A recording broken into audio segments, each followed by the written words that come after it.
Welcome back to my channel and welcome to another card making video.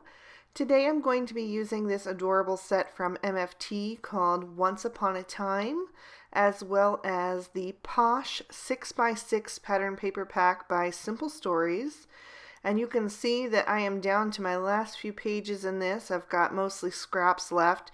This was a really great paper pad. This is probably my favorite that I've had in a long time. So I'm going to begin with my Copic Coloring today, and I've just put down a piece of post-it paper there to protect my work surface. Sometimes a little of the ink inside the caps transfers.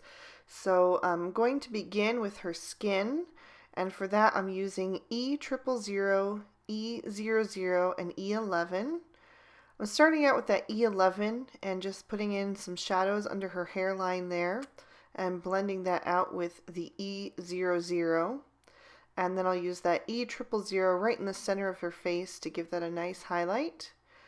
And then that got blended out a little too much for me, so I went back in with that E11 and the E00 just to kind of add that back in. And then I'm adding a little R20 for her cheeks to give her a nice little rosy glow.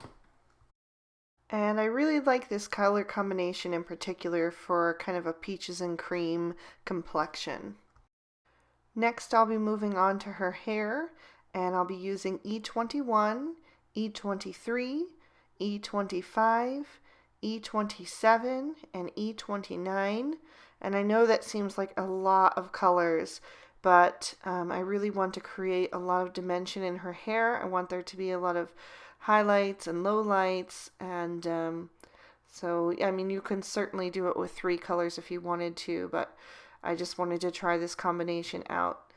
I will say that I am not an expert on hair. I tend to color critters most often, and I don't color people that often. So it's something I'm still working on. I'm just trying out different things and figuring out what works for me.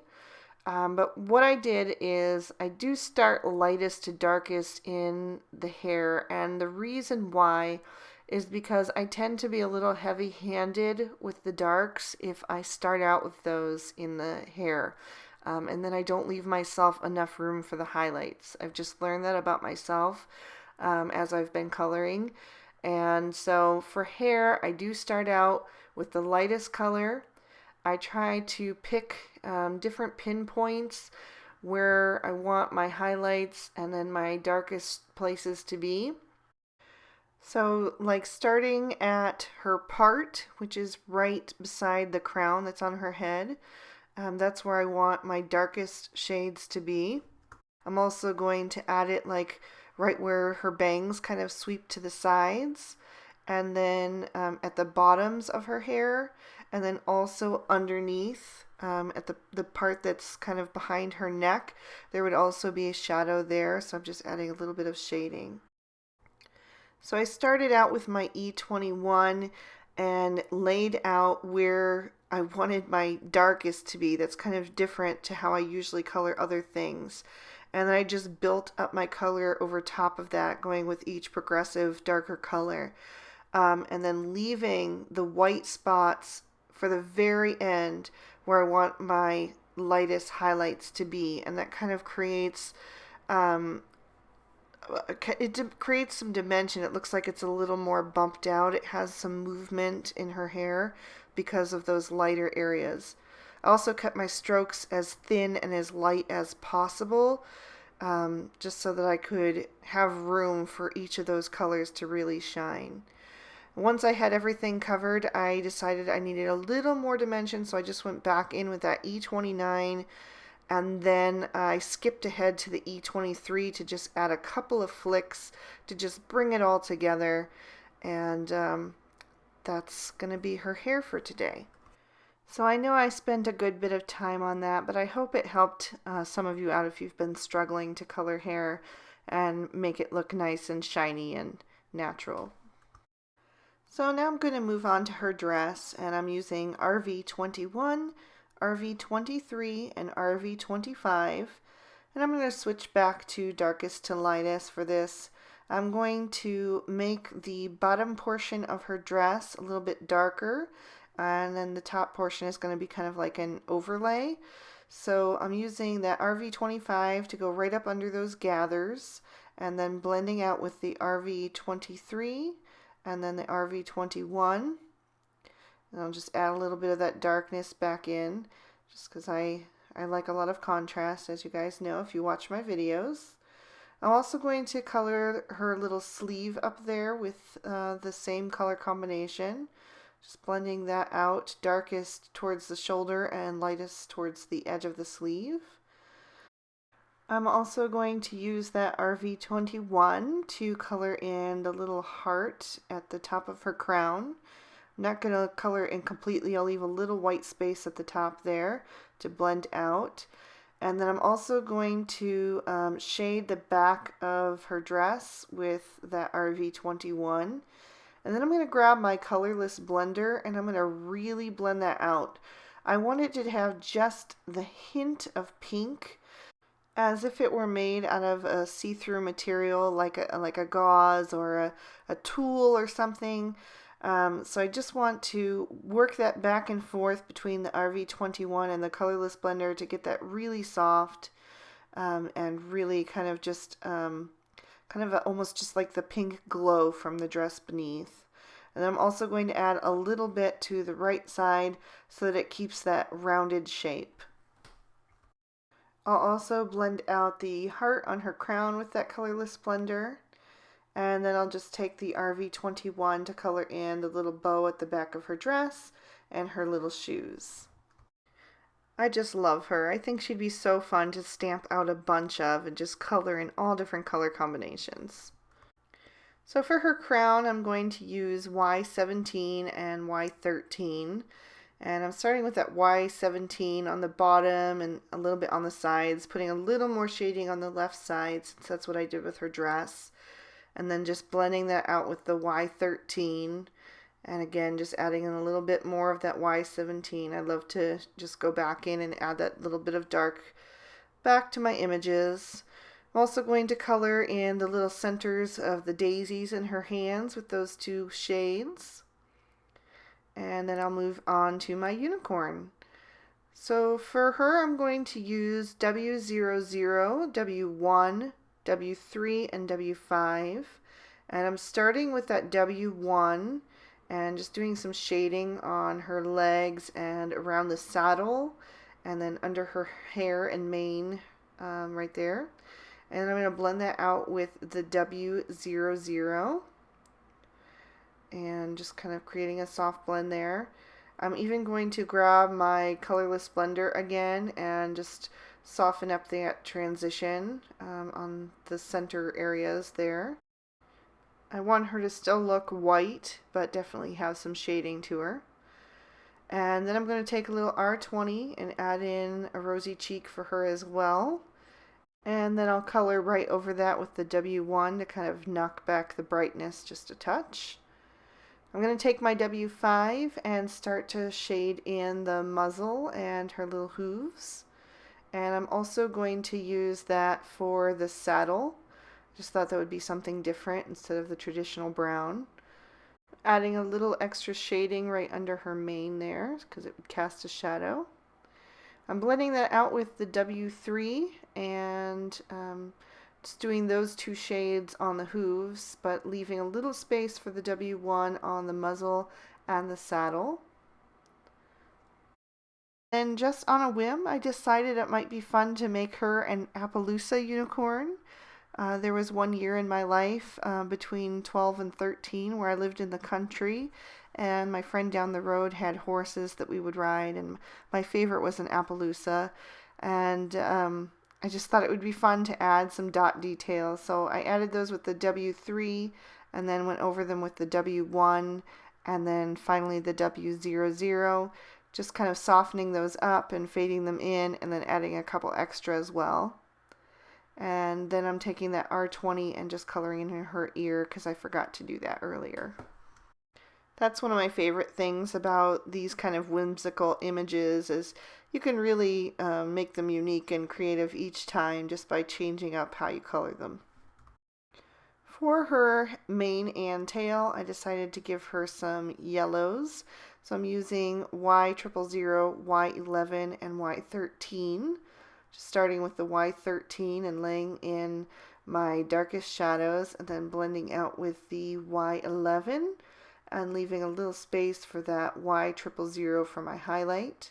I wanted something that would be nice and soft. And then I'm just going back with that Y13 and adding a little bit of that darkness back in so I have a lot of contrast. Just at the edges where the strands kind of overlap each other. And then I just blended that back out with the Y11. For my butterfly, I'm going to use BG10, BG11, and BG13. And I'm just going to start with the BG13 right close to the body there. So it kind of looks like it's recessed a little bit there. I'm also going to add just a touch of that BG13 right around the centers of the flowers.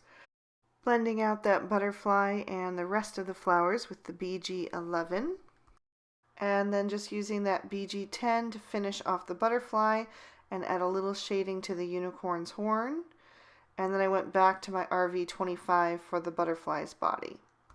And then I'll just die cut these out with the matching dies. For my focal panel, I've die cut a sky and a hillside with the Lawn Fawn Stitch Circle Stackables and the Lawn Fawn Simple Hillsides Borders dies. And I'm going to take the green portion and put it in my Misty because I want to stamp my sentiment and make sure that I get it lined up nice and straight since I don't have a lot of room to fit this longer sentiment. So I'm just going to make sure that I have that in position, and then I'll close the door of my Misty to pick that up. Then I'm going to grab some Lawn Fawn Noble Fur ink and I'm going to ink that up, and then I can just press that down into place. And if I need to stamp that again a second time, I can, but it actually stamped pretty good the first time. So I'll just clean off that stamp with my Lawn Fawn stamp chamois, and I can put away the Misty for now. I'll use some Tombow Mono Multi-Glue to assemble my focal panel. I'm going to take my little hillside first, and I'll just add that to the sky portion. Just making sure to line up the stitching on the sides. To set my scene a little more, I'm going to take a cloud that I die cut using the brand new MFT Cloud 9 dies. There are 2 dies in that set. This is the larger one. And I'm just going to adhere that to the top right corner there. Or not a corner, it's a circle, but to the top right edge of the card. And then I'll add my princess to the left side there. So she's going to be extending her little bouquet towards the unicorn, and I'm going to put him at an angle there so it looks like he's galloping towards her. But that was super fun.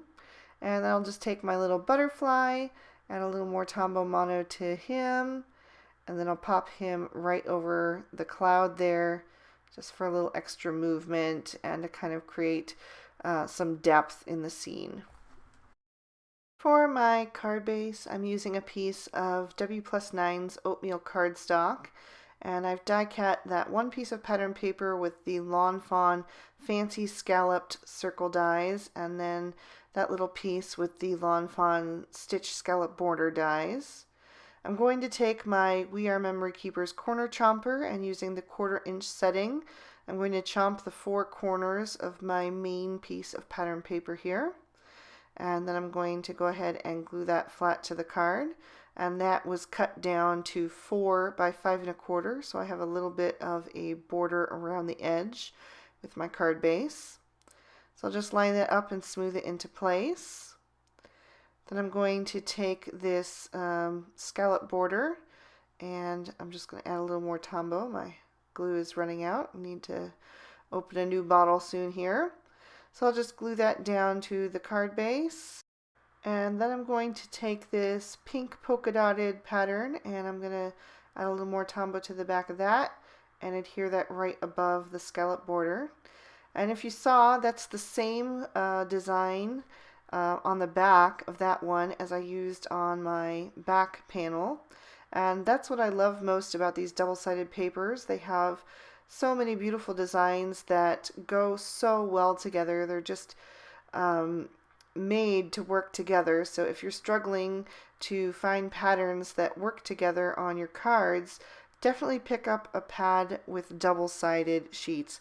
They just seem to be better thought out as far as using them in combination with each other in different layers, which is definitely my favorite way to use them. So I added my focal panel to this navy striped scalloped piece, and now I'm just adding some Scotch 3M foam tape to the back of that. I'll just peel off those backer sheets, and then I can line that up on the front of my card, just kind of holding that in place right above the card until I have it where I want it. And then once I'm happy with the placement, I'll just go ahead and give that a press down.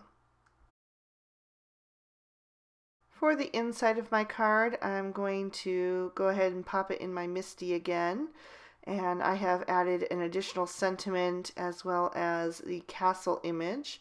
I'm going to stamp those with some Mermaid Lawn Fawn ink and just press those down into place.